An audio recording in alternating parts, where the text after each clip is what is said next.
Hello, నమస్తే. Welcome to ఇట్లు ప్రేమతో ఎపిసోడ్ 4.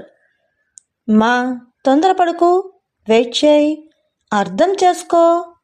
ఓ సరే సరే, అర్థమైందిలే. ఇంటి నుండి ఏదో క్యారియర్లో పట్టుకొని వచ్చింది రాగా.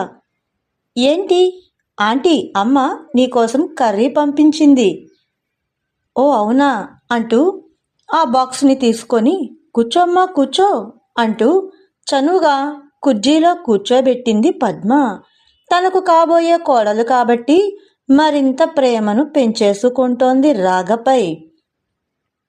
రాగా, నేను ఈ స్వీట్ చేశాను, తినమ్మా అంటూ రాగకు నోట్లో పెట్టింది.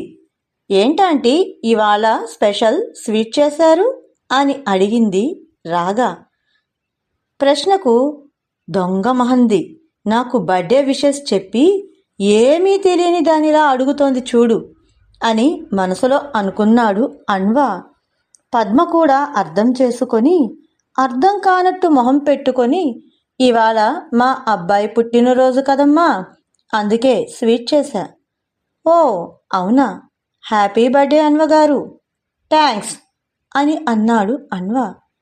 ఇదో ఈ స్వీట్ బాక్స్ తీసుకొని మీ ఇంటికి వెళ్ళు అని పంపింది పద్మ. రాగా వెళ్ళిపోగానే, చూడమ్మా ఏం మ్యాక్ చేస్తుందో, ఏమీ తెలియనట్టు. మరి మనము దానికి తగ్గట్టు ఉండాలిగా, అందుకే తొందరపడొద్దన్నా. చూస్తున్నా చూస్తున్నా, నేను నువ్వు చెప్పినట్టే వింటాలే అని అంటుంది పద్మ. ఇక అప్పటి నుండి అన్వ రాగను గమనించడం మొదలు పెడుతున్నాడు.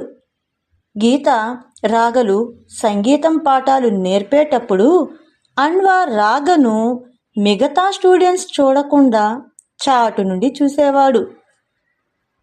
తన కదలికలను గమనించేవాడు. తను నడిచే విధానం, మాట తీరు, తన ప్రవర్తన, తన డ్రెస్సింగ్ స్టైల్ మెల్లమెల్లగా అన్వకు నచ్చుతున్నాయి. ప్రతిరోజు అన్వకు లవ్ లెటర్స్ వస్తూనే ఉన్నాయి. అన్వ రోజు చదువుతూనే ఉన్నాడు. ఓ రోజు రాసిన లెటర్లో, అన్వ ఇంకా నన్ను కనిపెట్టలేదా, లేక కనిపెట్టినా అంతటా నేనే బయటపడాలనుకుంటున్నావా? నా విషయంలో అది అలా కుదరదు అన్వా. నువ్వే వచ్చి నా చెయ్యి పట్టుకొని మన ప్రేమ విషయాన్ని ఒప్పుకోవాలి. అంతవరకు నేను బయటపడను. పౌర్ణమి వెన్నెల పొడమిని చేరినట్టు, వెలసిన వాన వాగై గంగను చేరినట్టు, అలలై పొంగిన సముద్ర తీరాన్ని తాకినట్టు, నీవై నన్ను నీదానిగా నా చేయి పట్టినట్టు, కలలు కంటూ ఎదురు చూస్తూ ఇట్లు ప్రేమతో. ఆహా, అంటే నా కోసం ఎదురు చూస్తున్నావన్నమాట. అయితే నేనే వచ్చి నీకు ప్రపోజ్ చేస్తా అని తను అనుకున్న విషయాన్ని అమ్మకు చెప్పి, ఈరోజు ఓ బొకే సిద్ధం చేసుకొని వాళ్ళ ఇంటికి వెళ్ళి అందరూ హాల్లో కూర్చొని కాఫీ తాగుతూ ఉండగా, బొకేతో వెళ్ళిన అన్వా రాగ ముందు నిలబడి, ఐ లవ్ యూ రాగా అని అన్నాడు. రాగా షాక్లా చూస్తూ ఉంది. తను తెచ్చిన బొకేలో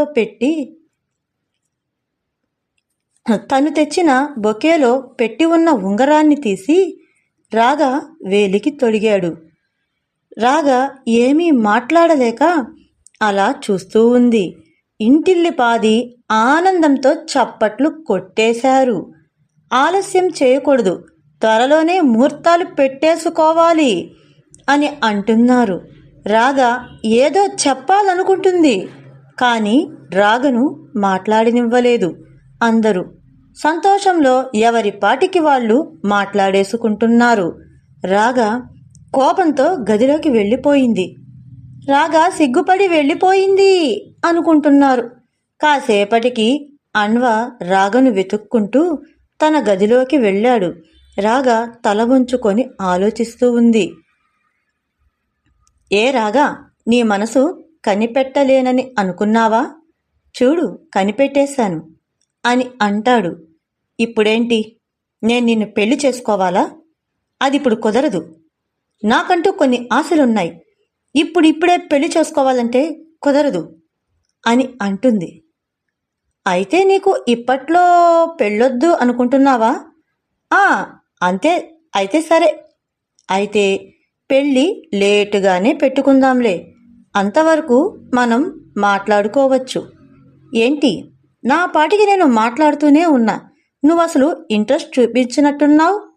సిగ్గుపడుతున్నావా అంటూ నవ్వుతున్నట్టు తన్ను చూస్తూ సరే నేను డిస్టర్బ్ చేయనులే, బాయ్ అంటూ వెళ్ళిపోయాడు.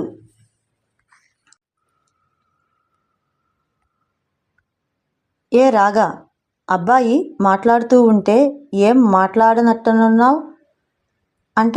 మాట్లాడచ్చుగా. అమ్మా, నాకు ఇప్పట్లో పెళ్ళి వద్దంటున్నానుగా. పెళ్ళొద్దా, ఆ అబ్బాయి వద్దా? నేను అతన్ని వద్దని చెప్పట్లేదు. ఇప్పుడు నాకు పెళ్ళి వద్దు, నా చదువు కంప్లీట్ అవ్వాలి అంటున్నాను. సరే అయితే అతనితో ఓకే కదా? సరే, నీ ఇష్టాన్ని నేను కాదనలేను. అతను ఓకే కానీ పెళ్ళిప్పుడు వద్దు. సరేనే, నువ్వు ఒప్పుకునిందే ఎక్కువ అంటూ హ్యాపీగా వాళ్ళ పని వాళ్ళు చూసుకుంటున్నారు. అప్పటి నుంచి రోజు అన్వా అప్పుడప్పుడు రాగా వాళ్ళ ఇంటికి వెళ్ళడం, రాగను మాట్లాడించడం, ఆమెను సినిమాలకు షికార్లకు తీసుకొని వెళ్ళడం కొంత సరదాగానే తిరిగాడు, లిమిట్స్లో. ఓ నెలకి పెళ్ళి వద్దు కానీ నిశ్చితార్థం మాత్రం చేసేసుకుందాం, పెళ్ళి పిల్లలకు ఇష్టమైనప్పుడే చేసుకుందాం అని పెద్దలు మాట్లాడుకొని నిశ్చితార్థానికి ఏర్పాటు చేసుకుంటారు. ఓ ఫంక్షన్ హాల్లో మాట్లాడుకొని బంధువులందరినీ పిలుచుకొని ఇంటి నుండి కారులో బయలుదేరుతారు. ముందుగా అమ్మాయి వాళ్ళ కారు, కాసేపటికి అబ్బాయి వాళ్ళ కారు. ఫంక్షన్ హాల్లోకి వెళ్ళిన అన్వా లోపల రెడీ అవుతూ ఉన్నారు. రెడీ అవుతున్న అన్వకు ఫోన్ వస్తుంది. హలో మిస్టర్, గుర్తుపట్టావా అంటూ వస్తున్న ఆ గొంతును వింటూ ఆవేశంగా పిడికిలిని బిగించుకుంటున్నాడు. ఏంటి మిస్టర్, పెళ్లి కొడుకు గారు నిశ్చితార్థానికి రెడీ అవుతున్నట్టున్నారు. మరి అమ్మాయి బాగుంటుందా? ఎక్కడుంటుంది? ఇప్పుడు తను ఎక్కడుంటుందో నువ్వు చెప్పలేవు కదూ. ఎందుకంటే నువ్వు నచ్చి మెచ్చి నిశ్చితార్థం చేసుకోబోయే అమ్మాయి ఇప్పుడు నీ దరిదాపుల్లో లేదు, నా చేతుల్లో ఉంది. తను కావాలంటే వచ్చి తనను తీసుకొని వెళ్ళే దమ్ము నీకుంటే రావచ్చు, తేల్చుకుందాం, బాయ్ అంటూ ఫోన్ పెట్టేశాడు. ఓకే ఫ్రెండ్స్, రాగను ఎవరు తీసుకొని వెళ్ళుంటారు? ఇప్పుడు రాగ పరిస్థితి ఎలా ఉంది? వచ్చే ఎపిసోడ్లో కలుసుకుందాం. బాయ్.